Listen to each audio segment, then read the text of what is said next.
개인 투자자 수익 대박 작전 제10회 2부 게스트샷 시작합니다. 야, 근데 저 노래를 또 여기다 왜 갖다 쓰냐? 아시는 분들은 모르시겠죠. 잡주 이야기가 없더라고.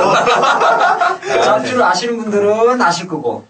쪽팔리게. 개수작만 아시는 분들은 막 좋은데? 그러는 거 아니었어? 뭐 그런 우리가 식으로. 옛날에 이제 제가 이번에 우리가 음원 작업을 지금 몇 개 하고 있잖아요. 근데 그 작업하면서 갑자기 그 노래가 기억이 나더라고요. 그래서 한번 찾아봤는데 아, 정말 누가 만들었는지 모르겠지만 정말 명곡이지. 아이, 부끄럽네. 아, 참. 그보다 이제 저희 사이트 리뉴얼이 좀 됐어요. 리뉴얼도 됐고, 좀 많이 들어오시고, 요새는 내가 내일 좀 바쁜 게, 나도 사이트를 한 2개 정도 관리를 하는데, 맨날 스마트폰만 할 때마다 이 글 올라오면, 나는 빨리 또 사람들이 기다릴까봐, 열심히 댓글 달고. 그것도 참, 지금 재민데. 아, 진짜 열심히 다시대. 근데 좀 서운한 거는, 겁나 열심히 다루거든. 반응이 없어! 아, 근데 진짜 열심히 다시대. 근데 우리가 지금 방송에서도 많은 내용도 이야기를 해주고, 우리가 이제 뭐 경험뿐만 아니라, 우리가 이 하나의 방송을 준비하기 위해서 엄청 좀 시간과 노력을 좀 많이 기하잖아요. 그렇지. 아니, 이제 뭐, 종목 같은 거는 사실은 댓글 다는데 그렇게 시간이 얼마 안 걸리는데, 우리 개소작 물어봐 그런 내용을 보면 종목이 아닌 것도 있어. 제도적인 거. 뭐, 예를 들어서 어저께, 아까 낮에 잠깐 어떤 분이 올리셨다가 내가, 그게 누구야, 내 아이디 기억하는 건데. 아까 4시 몇 분에 한참 오늘 방송 홍보 좀 정리하고 있다? 근데 실시간으로 게시판에 글이 하나 올라온 거야. 그래서 이제 TS 기능에 대해서 물어본 거야. 네? 뭐요? TS. TS? 트레일링 스탑. TS를 안다는 사람은 약간 주식 단타 좀 하는 사람들은 TS라는 용어를 알거든? 트레일링 스탑이라고 그러잖아. 추적 스탑. 그러니까 어느 정도 이익이 올라가면 이익을 확보시키기 위해서 끌고 가는 걸 말하는데, 내가 그 글을 보고 반가워가지고, 이 친구 좀 하네 싶어서 열심히 댓글을 달아줬어. 달고 내가 댓글 등록 딱 눌렀다? 원 게시, 거의 삭제된 거야.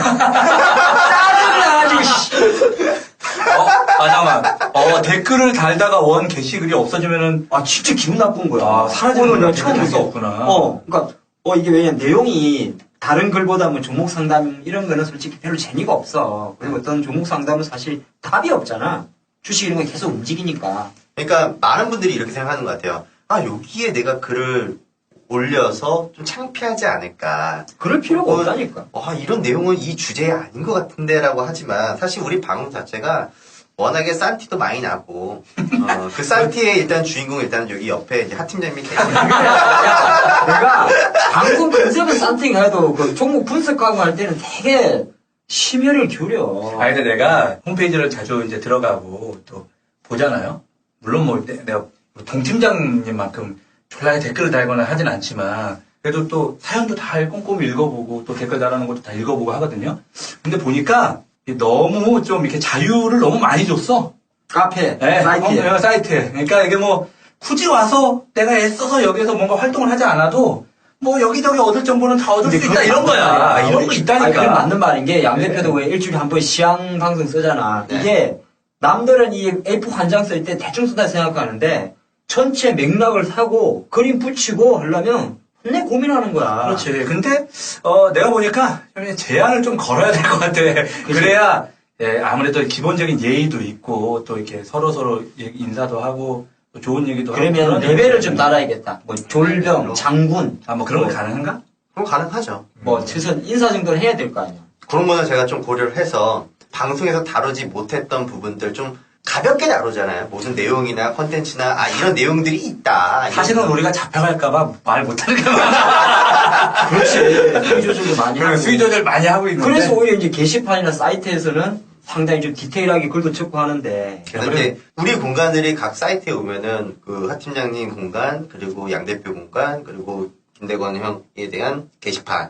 이게 게시판들이 있는데 우리가 거기다 매일마다 이제 글들을 올리면서 우리가 막 분석한 자료들도 올려놓고 지금 있기 생각났다. 때문에 내가 원래 영어를 잘하지만은 이번 SK 하이닉스 영문 보고서도 깨알같이 번역해가지고. 영문 보고서 번역해갖고. 그거 아직 안 봤구나. 네. 원래 보고서는 한 3장짜리인데 내가 3줄로 번역해줬거든. 영어임 졸라 어려운. 그딴 식에 대한 내용들이 많이 깨알같이 있으니. 그러니까 우리가 좀 카페에서 그러니까 아무래도 좀 더 열심히 활동도 하시고 이런 분들에게 더 많은 정보를 드리기 위한 그런 제안을 처음부터 잘했으면 이런 게 없는 건데 너무 심해. 정보, 그렇지. 이제 뭐, 솔직히 내가 영어 사전 갖다 놓고 번역할 정도면 열정이거든. 이제 같이 하시는 분들도 열정 있게 같이 해주면 우리도 재밌잖아.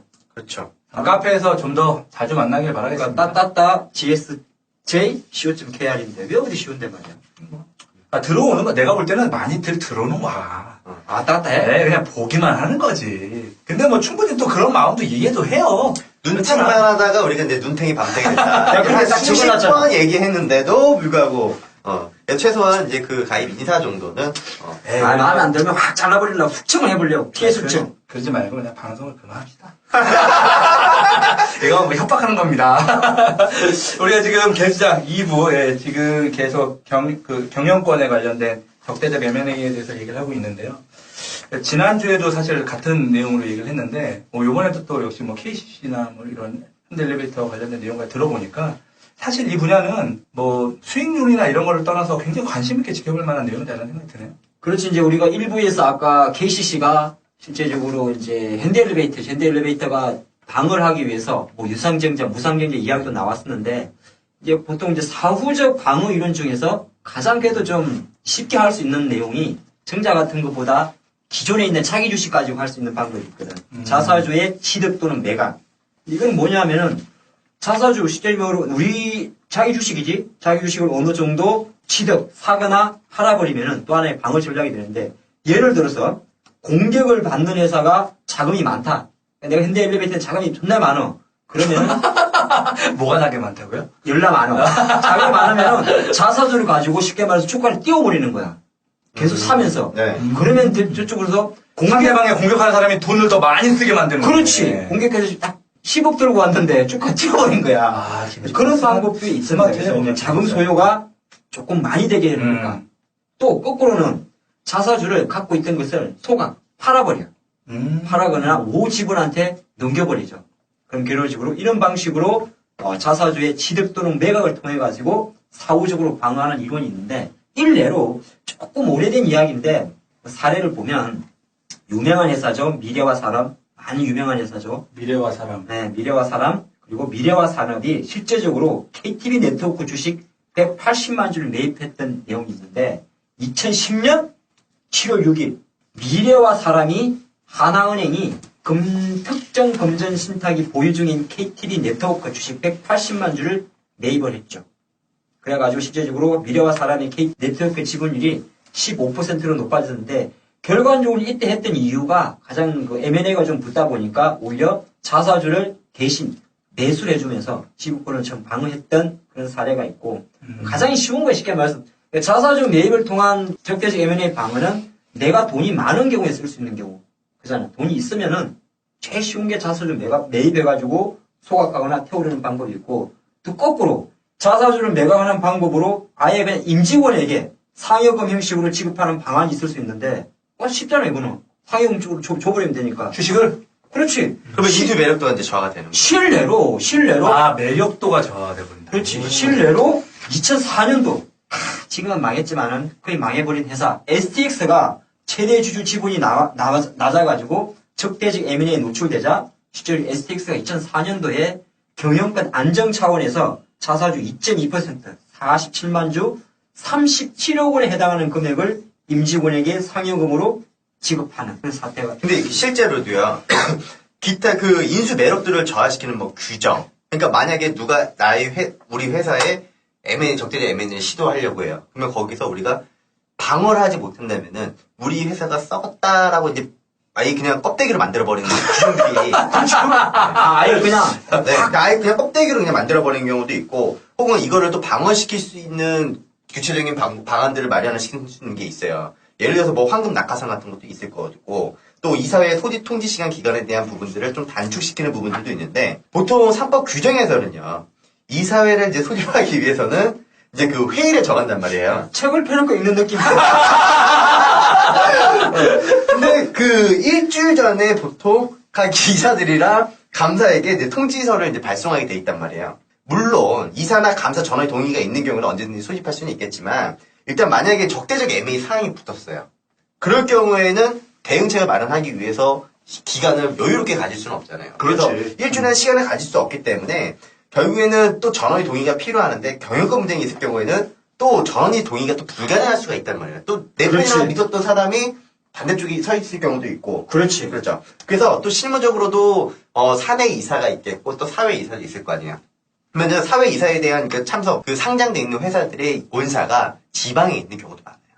그렇지. 지방에 있을 때. 지방에 있을 때에는 보통 이제 뭐 하루 전날 뭐 이렇게 뭐 하루 만에 이렇게 왔다 갔다 할 수가 없으니까 그래서 보통 1일 전후로 이렇게 하는 것이 좀 규정을 이렇게 세팅을 해놓은 경우가 있는데 보통 우리 그 삼성그룹 있죠. 대부분의 회사들이 24시간 1일 이내로 잡고 있는데 그래도 이제 삼성그룹인 경우에는 이제 삼성물산, 삼성에버랜드 뭐 이런 사이드로 빠져 있는 지휘사격에 있는 애들은 뭐 한 12시간 전 이렇게 규정을 해놓은 경우도 있더라고요.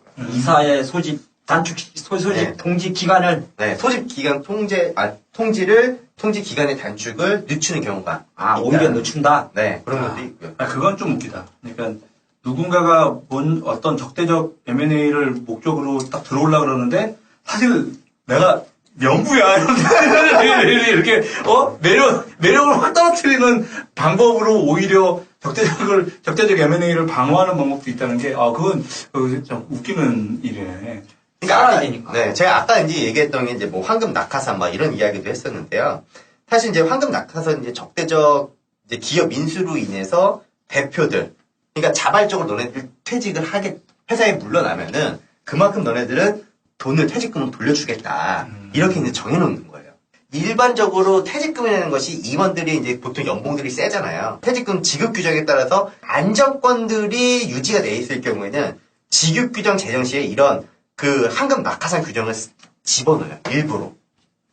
그러면 결국에는 규모가 큰 뭐 적대적 기업 인수가 들어왔을 경우에는 황금 낙하산 비율이 차지하는 그 금액이 오히려 이 부분들을 황금 낙하산 뭐 예를 들어서 너가 지금 받는 금액의 연봉의 20배, 30배 이런 식으로 때려버리는 거예요. 근데 이것도 이제 보통 이렇게 때려버리면은 회사에 남은 돈이 없는 거예요. 그렇지. 그리고 그냥 가지고 퇴사해버리는 거예요. 그렇지. 네. 그러면 사람이 누가 그거 매력이 있어서 그걸 사겠어요. 그렇지. 임원들 퇴직금 같은 경우는 일부 규정이 있어야 일부 규정을 정해놓고 그걸 가져갈 수 있도록 되어 있는데 뭐 그 규정을 정해놓고 엄청난 퇴직금을 한 방에 빡 줘버려가지고 회사의 가치를 떨어뜨려 버린다는 거죠. 띠밖에 안 네. 나니까. 그러니까 퇴직금 지급률을 만약에 30으로 세팅을 해놨다. 와. 그러면 내가 통상 임원 퇴직금이 1억일 경우에 30배가 되는 그렇지. 30억 30억이 정도의 돼버리는 퇴직금을 지급하는 일을 황금 낙사가 이제 성립될 수 있다는 거예요.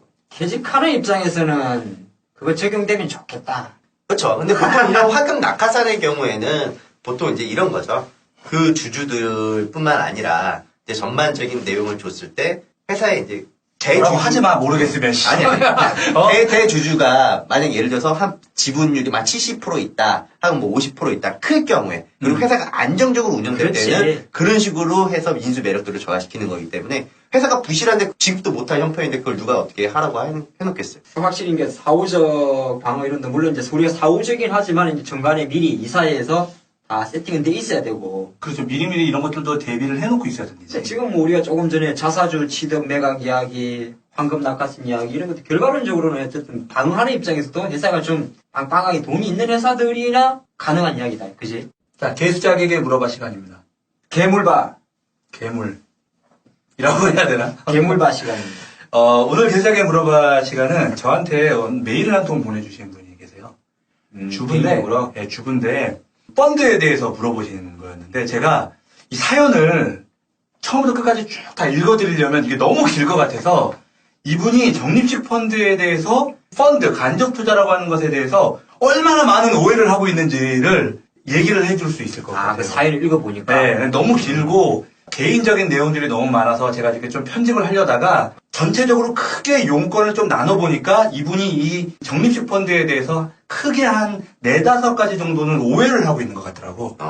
그래서 뭐 제가 일단 답변을 조금 드리기는 했는데 이후에 또 연락이 오거나 하면 제가 또 다른 또 디테일한 상담을 해드리겠지만 일일이 좀 답장을 드리기가 좀 그래서 오늘 많은 가입자분들이 이 적립식 펀드나 이 펀드에 대해서 오해하고 있는 부분에 대해서 오늘 좀 풀어서 얘기를 좀 해주려고 제가 좀 정리를 좀 해가지고 왔어요. 이 첫 번째로 이게 많은 사람들이 좀 오해를 하고 있는 부분 중에 한 가지가 은행 적금보다 더 좋은 수익률을 보장해주는 상품이 아니냐 이렇게 생각을 하고 있더라고요. 장이 올라야 좋은 거지. 그렇죠. 물론 꼭 장이 올라야만 좋은 건 아니죠. 이 적립식 펀드 같은 경우에는 일반적으로 언제 들어갔느냐는 사실 별로 중요하지 않고요. 그렇죠. 그 중요한 건 거치식. 거치식이 중요하다는 거죠. 거치식은 주식 투자하는 거랑 똑같아요. 투자된 시점 아니에요? 시점보다 높을 때 판매해야, 그 기준가가 높을 때 판매해야 수익이 생기는 건데, 이 적립식 펀드의 경우는 사실 주가가 무조건 상승한다고 하면 당연히 수익은 생기겠지만, 그 매력도는 오히려 떨어졌다 반등하는 것에 비해 못하다.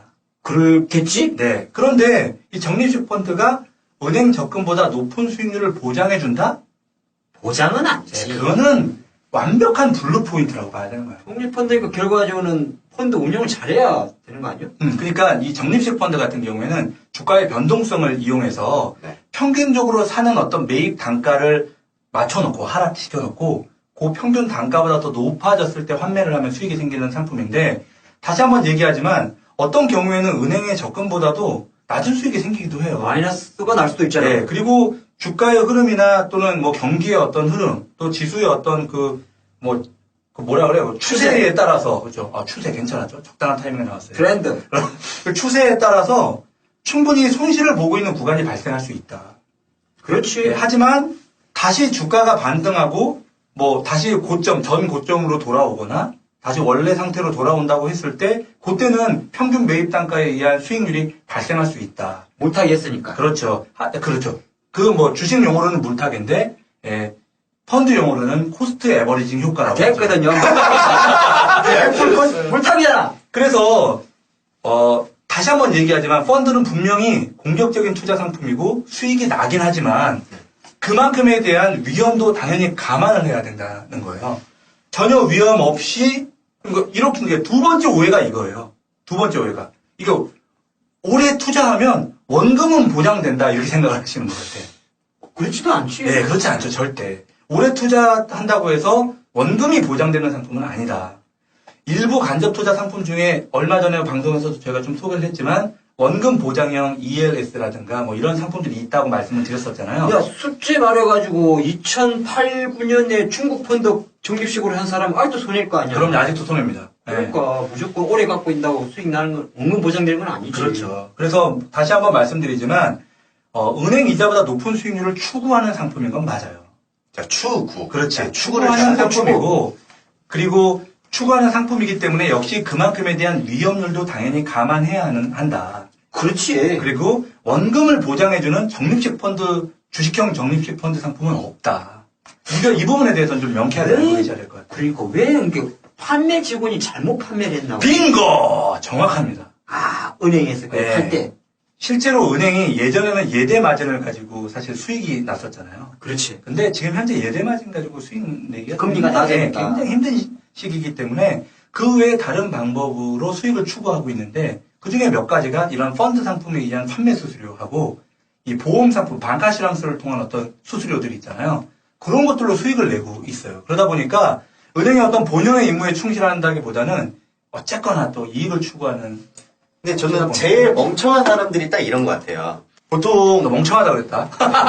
펀드를 가입하려고 은행에 찾아가시는 분들 있잖아요. 그러니까 전문인들한테 상담 받는 게 아니라 그게 오히려 펀드를 찾아가려고 은행을 간 게 아니라 은행 일보로 갔다가 펀드를 추천받는 경우가 그 생기는 이분 거지. 아가씨가 그 사모님, 사장님 그러면서 그러니까 만약에 많지. 이거 봐요. 내가 판매 직원으로 딱 앉아 있어요. 앉아 있는데 딱 고객이 와가지고 내가 지금 펀드를 가입을 하려고 하는데요. 어떤 게 좋겠어요? 물어보잖아요. 모르니까. 한때 그랬었지. 네. 근데 그러면 결국에는 거기 앉아 있는 사람은 딱 펀드가 두 개가 딱 A가 있고 B가 있어. 근데 A라는 펀드를 내가 팔면은 1,000원을 받고 벌고 B라는 펀드를 팔면은 10,000원을 받아요.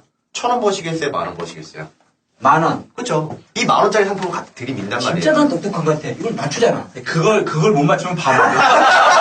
그러니까 그런 질문들을 하고 계시는 분들이 계세요. 사실 그래서 원래 전문가들이 있는 거고 그 전문가한테 원래 상담을 받아야 되는데 그런 부분들을 전부 다 배제해버리고 그냥 무턱대고 계획 없이 진행을 하다 보니까 이거 따지지도 않고 묻지도 않고 이렇게 가버리다 보니까 그런 부분들을 좀 놓치시는 경우가 분명히 있다. 얘기했던 것처럼 판매 직원이 추천하는 상품이 좀 좋은 상품이라고 생각을 하고 당연히 그쪽에서 어련히 알아서 좋은 걸 추천했겠어라고 생각을 하는 분들도 역시 마찬가지로 많이 있어요. 근데 잠깐만, 그것도 있을 것 같아.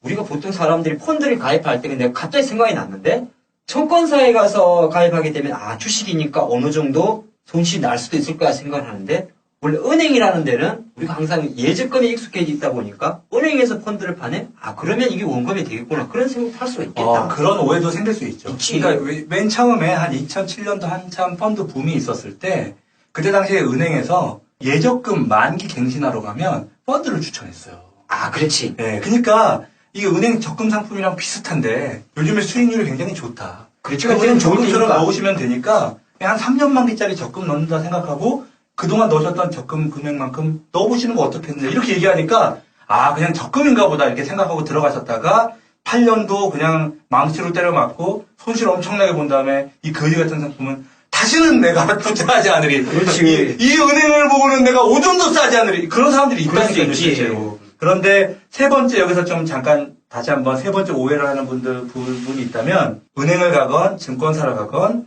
단순히 그쪽에서 판매하거나 권유하는 상품이 무조건 좋은 상품은 아니라는 거. 이걸 좀 알고 계셨으면 좋겠고 펀드에 대해서 조금만 관심을 가지면 벤치마크 초과 수익률이라고 하는 걸 보시는 분들이 있어요. 중요하지. 예, 벤치마크 초과 수익률이라고 하는 건 이미 벤치마크 이제 기준이 되는 지수보다 얼마나 더 초과해서 수익을 냈느냐 안 냈느냐의 문제이잖아요. 그렇죠. 거꾸로 얘기를 하면 이런 거랑 똑같은 거예요. 10,000원짜리 주식이 30,000원이 됐어. 예를 들면. 맞다네. 그쵸? 근데 평균적인 주식의 어떤 시장 수익률이 원래는 2배가 되는 거였는데 걔는 3배가 된 거지. 쉽게 얘기하면. 잘했네. 그죠? 그러면 그 주식을 이제 사야 되느냐 이렇게 물어본다면 그 주식이 좋은 주식이니까 사라고 하시겠어요? 아니면 이건 지금 현재 너무 많이 올라 있으니까 좀 조심하게 지켜봐야 된다고 얘기하실 것 같아요. 사라고 하겠죠. 사라고 하겠어요? 나도. 그래서 사라고 하겠어요? 근데 펀드의 경우는 조금 다르다는 거죠. 펀드는. 네, 왜냐하면 벤치마크 지수를 통해서 주가가 벤치마크 지수보다 더 많이 상승했어요. 얘는 이미 상승한 거거든요. 이미 상승을 한 펀드가 좋은 펀드이기 때문에 투자를 했다? 이후에 또 다시 그 정도 수준의 벤치마크 수익률을 추구할 수 있다? 장담할 수 없다는 거죠. 맞아요. 그래서 이런 게 있어요. 보통 펀드의 그 좌라고 하잖아요. 우리 좌, 주식은 이제 그렇지. 주라고 하지만 어. 펀드는 좌라고 해요. 보통 기준가가 1,000원이잖아요. 보통 1,000원으로 시작하죠. 네, 네. 보통 1,000원 시작하는데 보통 이게 이제 1,300원, 1,400원 되면 또 나중에 이게 또 1년이 지나면 이것도 다시 그래서 평가가 바꾸지. 다시 또 내려요. 저도 예전에 알고 있기로는 이게 1,400원, 1,500원 이렇게 가는 종목들이 야 이거 대박이다. 이거 50% 수익 났어. 그래서 그걸 덥석 물다가 그런 오류를 가지고 있었던 것도 있었어요. 그렇죠. 그러니까 이 정말로 5만 원씩, 뭐 몇만 원씩도 투자할 수 있는 적금 형태의 상품으로 개발이 되어진 거기 때문에 얼마든지 적은 금액으로 투자할 수 있기 때문에 좀 부담 없이 접근할 수 있다는 용이성이 있기는 하지만 이게 꾸준히 투자라고 하는 관점에서 봤을 때 부동산을 그렇게 쉽게 투자하겠어요? 쉽게 안 하죠. 누가 이거 사면 좋다고 얘기하니까 그냥 덜컥 사시겠냐고. 안 하지. 그렇죠. 근데 그런 관점으로 좀 봤으면 좋겠다는 게 제 입장에 물론 저 큰 금액을 넣는 건 아니지만 그러니까 저도 여기서 이제 또 한 번 펀드 얘기가 나왔으니까 펀드 얘기 내가 얘기하는 시간인데 되게 할 말이 많으시네.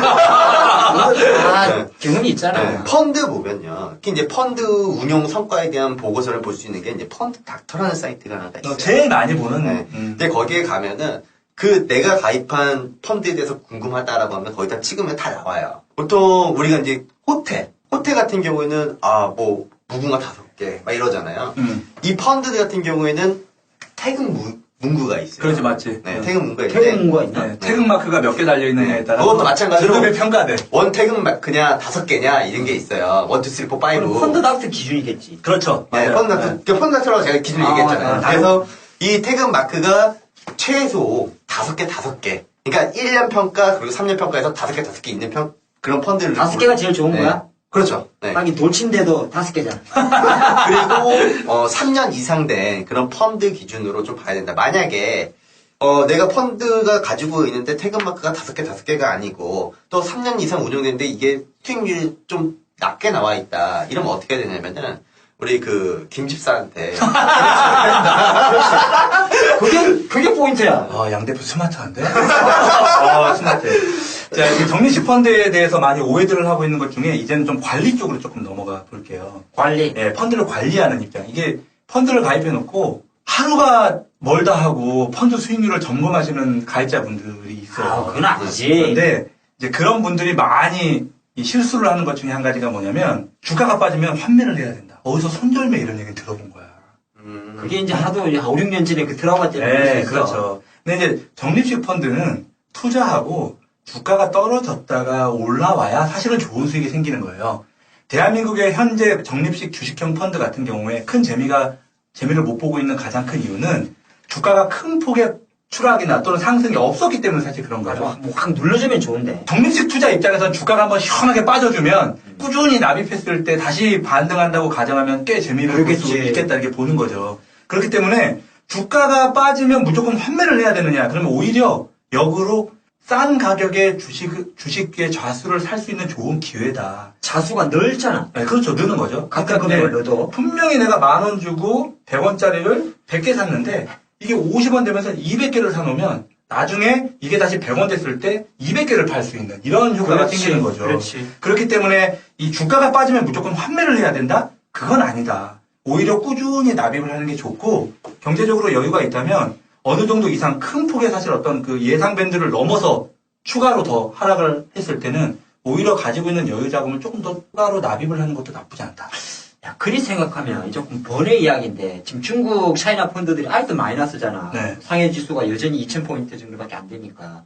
중국이 상해가 한 예를 들어서 2,000에서 한 1,000나 5, 600까지 빠진다 생각을 하더라도 중국 펀드는 지금부터 조금 사도 되지 않나? 관점이 좀 다르다고 봐요. 아, 그래? 그러니까 맞아요. 그런 식으로 좀 장기 투자를 고려한다면 그런 고민도 해볼 수 있는데 이미 너무 많은 그 상처를 입었던 곳이기 때문에 그냥 저는 그냥 거기는 쳐다보지 말고 다른 투자처가 많이 있으니까 다른 투자처를 찾는 게 더 낫겠다 이렇게 보여요. 아니 나는 진짜 근데 아니 개인적으로 이제 물려 있는 사람 말고 신규자라면 지금부터 사설 한 그러니까 상해가 2,000포인트니까 대략 한 1,500포인트 이상 이하까지 보고 앞으로 3년 정도는 내 개인적인 이야기 생각이니까 한번 해볼만 하지 않나. 이 적립식 투자에 대한 기본적인 원칙은 이거예요. 그러니까 우리가 언제 올라가고 언제 내려갈지 모르잖아. 난 내려갈 것 같아서 중국이. 아, 그러니까요. 그러니까 언제 내려갈지, 언제 올라갈지 모르기 때문에 투자하는 타이밍을 분산하자 이런 거예요, 사실은. 그러니까는 그 위험을 분산하는 방법이 여러 가지가 있는데 그 중에 투자 타이밍을 깊게 늘려서 이때도 사고 저때도 사고 이때도 사고 이러자는 거죠. 그러면 그 위험을 분산하기 위해서 일단 떨어져야 된다는 거예요. 무조건. 그렇지. 떨어질 때 살아야 된다는 거죠. 그러니까 떨어지면 환매하면 안 된다는 거야. 답답해 죽겠어 내가 이것 때문에 아주 그냥. 그러시면 물타기 하셔야지. 그걸 계속 사야 된다. 꾸준히. 이 주식이랑 좀 다르니까. 꾸준히 넣으세요.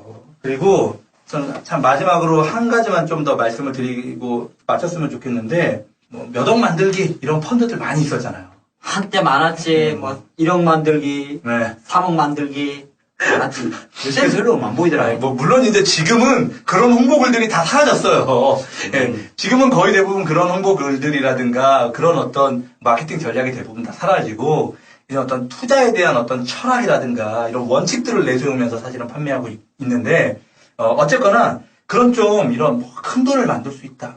이거 다 사실은 사행심, 일종의 사행심 아닙니까?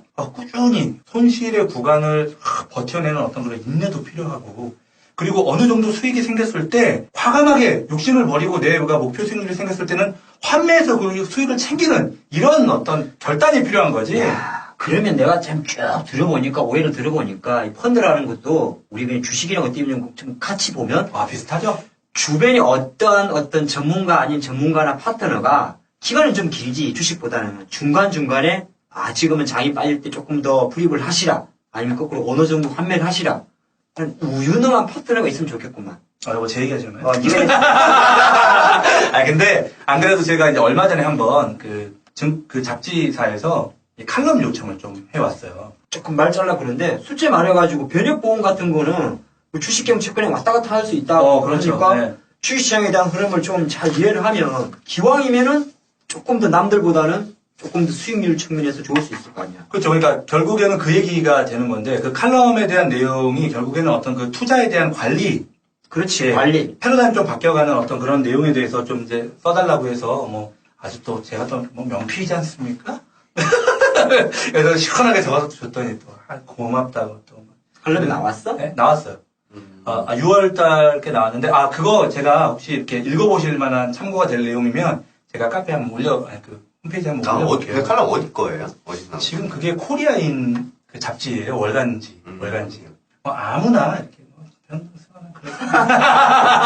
오늘 이 간접 투자 상품 중에 이제 적립식 펀드에 대한 그 오해의 내용들이 있어서 저희들이 좀 정리를 좀 해봤는데 사실 이런 내용은 뭐 여기저기 사실 둘러보셔도 어디에서도 다 읽어보실 수 있을 만한 내용인 건 맞아요. 뭐 저도 많은 가입자들을 만나면서 얘기를 해보면 똑같은 오해들을 하고 있어요. 하지만 다시 한번 얘기하지만 적립식 펀드는 공격적인 투자 상품이고 그렇기 때문에 얼마든지 손실을 볼 수 있고 또 누군가가 옆에서 이렇게 좀 잘 관리를 해주면 좋겠지만 그렇지 않다면 리스크하다. 투자에 대한 잔소리는 자주 들을수록 좋습니다. 자기한테. 빙고. 아 끝났다. 씨. 그렇게 힘드네. 오늘은 평소보다 두 배 두 많은 배 힘든 것 같다. 두 배 힘든 것 같아. 와. 자, 어제 그래도 나는 축구 이야기를 해야겠다. 어제 왜 해? 어제는 짜증나게. 이겼고 오늘 내일 새벽에 일본이 뭐 어린애들은 붙더라고. 일본이 지난번에 드록신한테 졌으니까 이번에도 일본은 꼭 때려줬으면 좋겠고. 왜요? 아 축구를 안 보려고 했는데 또 우리 2차전이 또 뭐더라? 일요일날 월요일날 새벽에 하더라고. 원래 또 새벽 몇 시에요? 5시인가 하에. 아 이거 이번에 신문 보니까 진짜 웃기더라. 요번에 나온 모든 선수들 중에 아. 연봉이 가장 낮은 축구 선수가 요번에 우리 한국전에서 골 넣은 그 노래요. 이근호? 네. 왜냐면 지금 군인이래. 아 그랬나? 한 달 월급이 18만 원이래. 아, 상무소속이야? 네, 그래서 1년 연봉이 뭐 200, 뭐 10몇만 원인가 그렇대요. 근데 그 요번에 그 골키퍼 그 뭐야 러시아 손가기. 예, 골키퍼 그 양반이 연봉이 270억이라더만. 아 그래? 네. 그래가지고 무슨 뭐 가장 낮은 연봉의 축구 선수가 골인을 넣은 아니, 기록에 남았다 그러더라고. 그래도 기왕이면 별 이번에 올해 월드컵은 조금 관심은 없지만은 나도 개인적으로도 그래도 기왕 하는 거 이겼으면 좋겠더라고 나는. 아, 난 팀원들이랑 다 같이 앉아서 봤거든요. 아침에 일찍 나가가지고. 난 방송하고 있습니다. 아, 첫 골 넣을 때 소리 얼마나 질렀는지 그 사람이 그 웃기다. 네. 5분 뒤에 바로 뵙겠잖아요. 좀 불안했어. 아쉽긴 했는데, 예, 뭐, 어쨌거나 열심히 하고 있는, 월드컵 전사들에게 응원의 박수를 보냅니다. 마지막까지, 뭐, 16강 가도 되고, 뭐, 못 가면 좀 안타깝긴 하겠지만, 끝까지 뭐, 화이팅 해주시고, 열심히 해주셨으면 좋겠고, 저희들도 한국에서 응원을 열심히 하도록 하겠고, 또, 무엇보다, 저희들도 지금 현재 이미 10회를 하고 있다는 사실을 잊지 않으셨으면 좋겠고, 예, 역시 청취자들의 관심, 응원이 필요합니다. 그래야 저희가 또 다음 주 연주의 명을 또 받을 수 있지 않겠습니까? 자, 개인 투자자 수익 대박 작전 개수작이라고 포털 사이트 검색하시면 저희 홈페이지 바로바로 확인할 수 있다는 거 보셔서 예, 작전을 좀 하시고 사연도 올려주시고 뭐 썰 풀어주시면 네, 저희들이 또 방송에 그거 다 갖다 쓰죠 우리가 방송에. 그렇지. 네, 그리고 방송 제작 풍경 또 업데이트 되고 있습니다. 보실 수 있습니다. 또 뭐 계속 홍보가 되고 있으니까 많은 사람들이 들어오는데 아까도 말씀드렸다시피 좀 제한을 좀 둬야 될 것 같아. 너무 많은 정보를 막 주는 것 같아. 그래, 좀 많이 주는 만큼 좀 잘 챙겨 드시고, 또 같이 우리도 흥이 날 수 있게, 뭐, 우리 이제 사이트나 주소 많이 열심히 하고 있으니까, 더 재밌게 하면 좋잖아? 네, 날 더워지고 있는데 뭐 건강들 좀 잘 챙기셨으면 좋겠어요. 아, 너무 오래 했다. 개수작이! 개수할 거는! 진정